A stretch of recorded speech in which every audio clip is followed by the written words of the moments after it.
There's another man whose observations I came across that I want to share with you. And his name is Max Planck. Now you may be saying, who is Max Planck?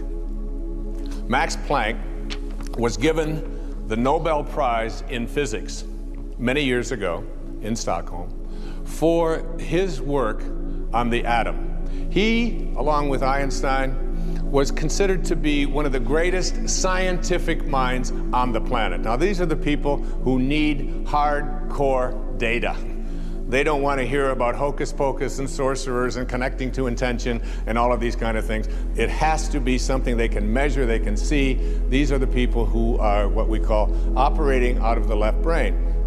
And that is not in any way a criticism. It's something that allows us to make great scientific explorations and advances, of course, as people. And the study of the atom is something that can be used not only to make atomic bombs, but it can also be used to power all of the needs that we have on the planet for energy if it were put into the proper context. So here's what Max Planck had to say. As he accepted the Nobel Prize, these were his words. As a man who has devoted his whole life to the most clear-headed science, to the study of matter, I can tell you, as the result of my research about atoms, this much. There is no matter as such. All matter originates and exists only by virtue of a force which brings the particle of an atom to vibration and holds this most minute solar system of the atom together. We must assume, now listen to a greatest scientist on the planet, we must assume behind this force the existence of a conscious and intelligent mind. This mind is the matrix of all matter. Now, that is very, very powerful evidence. One of the things that really intrigues me is this idea, and I heard it many, many years ago. I'm not even sure of the original source where I heard it, but it goes like this. When you change the way you look at things, the things you look at change. Albert Einstein once observed that you have the most fundamental and major decision that you have to make in your life is this. Do I live in a friendly or a hostile universe? Which is it? Is it a universe that is filled with hostility and anger and people wanting to hate each other and people wanting to kill each other? Is that what you see? Because when you see the world that way, that's exactly what you will create for yourself in your life. This is from great scientific minds. And the interesting thing is that this is not just a clever play on words, that when you change the way you look at things, the things you look at change. It's actually a very scientific thing, and I'm going to show you that in just a moment. I'd like you to imagine the following scene. You're in your house. You've got your car keys in your hand. The lights go out. Power failure. You can't see a thing. You stumble around in your living room and you drop your keys. And you look around for a moment and you realize that you're never going to find them in the dark.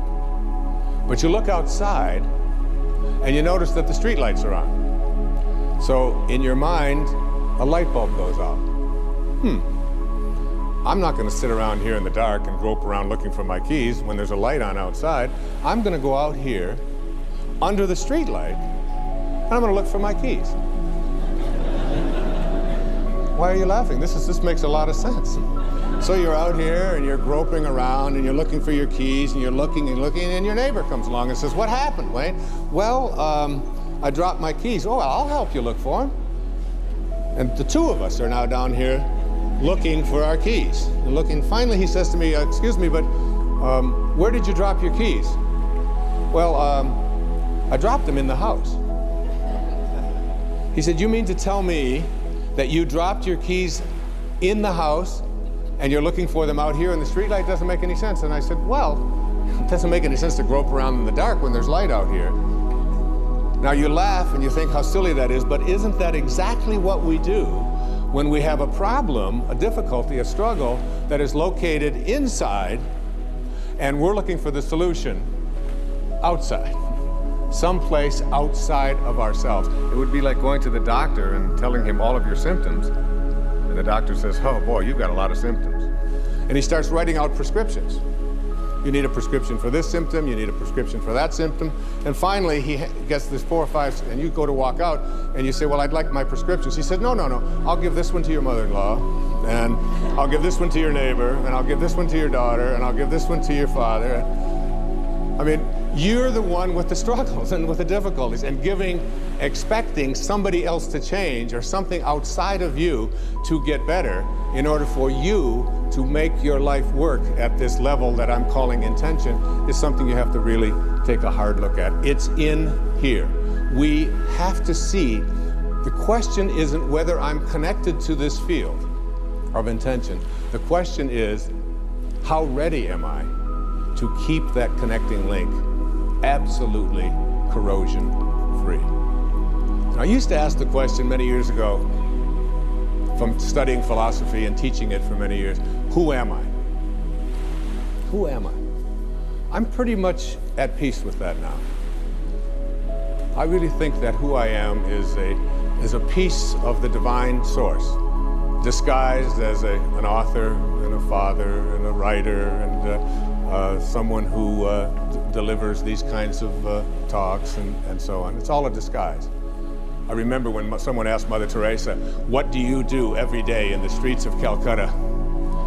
She had a wonderful, profound answer. She said, every day I see Jesus Christ in all of his distressing disguises.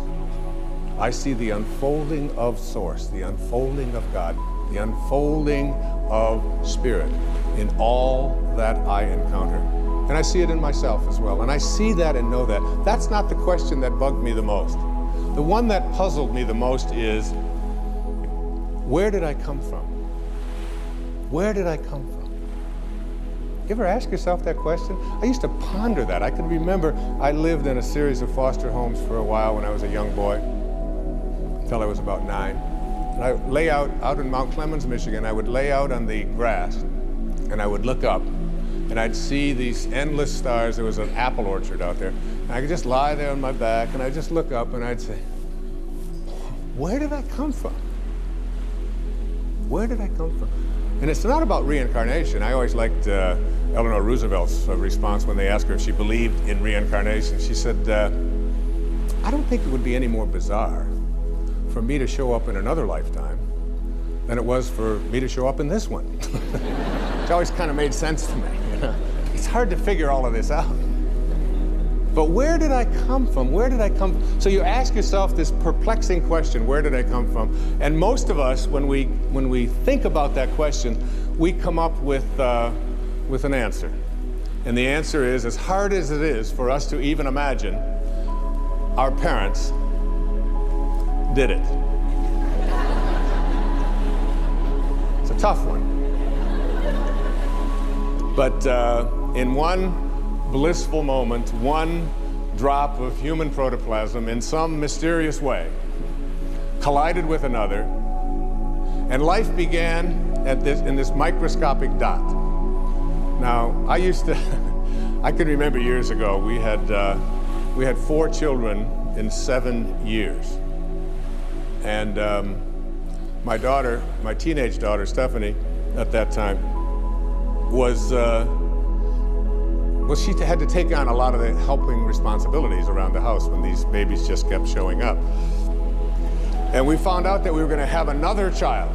Another mysterious thing happened, and another child was on its way. And my wife and I flipped a coin to decide who would tell Stephanie. And I lost. So I cornered her one day when she was in a really good mood. And I said, honey, you're not going to believe this, but we're going to have another baby. Oh, that's great. And her hands went. Instant pose. This is it. This foot here, this one out here. That's terrific. I said, well, it really is. I said, and you should probably be glad that we didn't have the same attitude that you have when we found out about you. She said, yes, but how do you think it feels? I said, well, why don't you tell me? She said, no, Dad, how do you think it feels to be the only kid in junior high school who has parents who like to do it?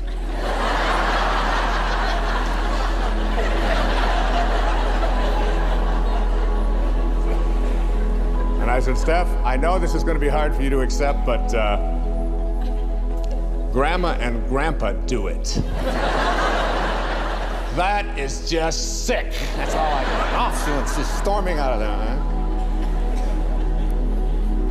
So when we think about where we come from, that sort of is the place that we get to in our hearts.